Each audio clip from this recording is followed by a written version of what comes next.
प्रकार घडला काल त्या ठिकाणी एका तरुणीसोबत कामावरून काढलेल्या डॉक्टरांनी गैरवृत्ती केल्याचा प्रकार समोर आला. काय पडलं? बरोबर आहे.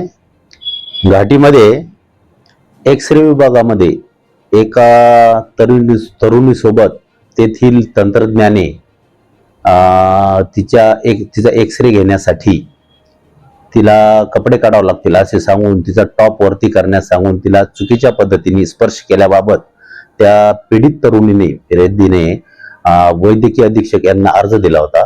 त्या अर्जाची वैद्यकीय अधीक्षक यांनी खात्री करून पोलिसांना कळवल्यानंतर पोलिसांनी जाऊन त्या प्रकाराची खात्री केली असता एक्स-रे विभागातील तंत्रज्ञ जो तेथे नोकरीला नाही, ओरिजिनल तंत्रज्ञ तिथं महिला आहे, तिनं इलिगली ठेवलेल्या त्या तंत्रज्ञाने एक्स-रे काढताना या पीडित तरुणीला तिच्या याचा गैरफायदा घेऊन एकांताचा गैरफायदा घेऊन एक्स-रे साठी कपडे काढावे लागतात असे सांगून तिचा टॉप वरती करून तिला इलिगली अयोग्य पद्धतीने स्पर्श केल्याचे निष्पन्न झाल्याने त्या तंत्रज्ञानाविरुद्ध बेगमपुरा पोलीस स्टेशन येथे गुन्हा दाखल करण्यात आलेला आहे. आणि हा डॉक्टर बालाजी गोरे वैद्यकीय अधिकारी घाटी दवाखाना यांच्या फिर्यादीवरून बेगमपुरा पोलीस स्टेशन येथे गुन्हा रजिस्टर नंबर 226/2024 कलम 74-75 नवीन BNS नुसार गुन्हा दाखल करण्यात आलेला आहे. यातील आरोपी तंत्रज्ञ शेख मोहम्मद फरहान शेख नदीमुद्दीन राहणार गणेश कॉलनी या सदर गुन्ह्यामध्ये अटक करण्यात आली. सदर गुन्ह्याचा पुढील तपास आमच्या मार्गदर्शनाखाली API खटाने हे करत आहेत. तर हे काय प्रकरण आहे आणि गुन्हा दाखल करायला 4 दिवस लागले, 5 दिवस लागले, घटना लपवण्याचा प्रयत्न झाला असेही आरोप होते, काय सत्य आहे? नाही, 25 ऑगस्ट रोजी सायंकाळी साधारणतः एक 7 ते 7:30च्या दरम्यान एक महिला रुग्ण आपल्या आईसोबत त्यांना छातीत दुखत असल्यामुळे एक्स-रे काढण्यासाठी एक्स-रे विभागामध्ये आल्या होत्या. तर त्या ठिकाणी त्यांचा एक्स-रे काढण्यात आला, त्याचा रिपोर्टही देण्यात आला आणि त्यावेळेस महिला टेक्निशियनची त्या ठिकाणी ड्युटी होती 2 ते 8 या दरम्यान.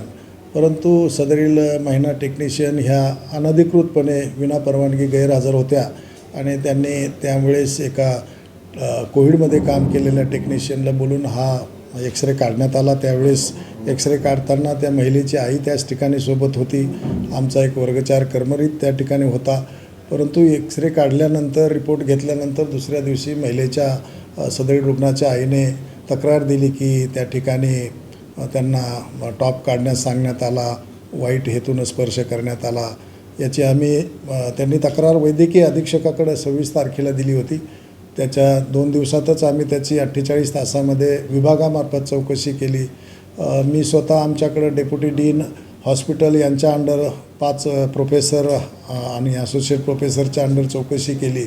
त्या चौकशीमध्ये असं आढळून आलं की महिला टेक्निशियन ह्या अनधिकृतपणे गैरहजर असल्यामुळे हे सर्व प्रकरण घडलेलं आहे. तर त्यामुळं चौकशी समितीनं ज्यांना दोषी ठरवल्यामुळं त्यांना निलंबित करण्यात आलेलं आहे वरिष्ठ कार्यालयाची परवानगी घेऊन, कारण त्या वर्ग 3 कर्मचारी आहेत आणि त्यांना निलंबित करण्याचे अधिकार हे अधिष्ठातांच्या लेवलला नाहीत. म्हणून आम्ही वरिष्ठ कार्यालयाची त्याची परवानगी घेतली. त्याचप्रमाणे ज्यांच्यावर आरोप आहे की त्या सदरील कर्मचारी हा बाहेरील असल्यामुळं आणि त्याच्यामुळं त्यांना FIR आम्ही दाखल केला आहे बेगमपुरा पोलीस स्टेशनमध्ये.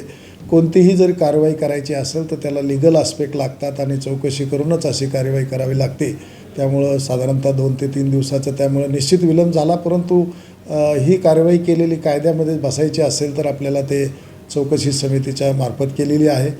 त्यांनी असं आरोप केलेला आहे की महिलेला टॉप काढायला सांगितला, परंतु चौकशी समितीमध्ये जे समोर आलेलं आहे की त्या रुग्णाने त्यांच्या ड्रेसवरती एक जॅकेट घातलेलं होतं आणि सदरील जॅकेट हे त्या एक्स-रे काढताना त्या ठिकाणी जर ते जॅकेटवर काढला असता तर तो स्पष्ट आला नसता.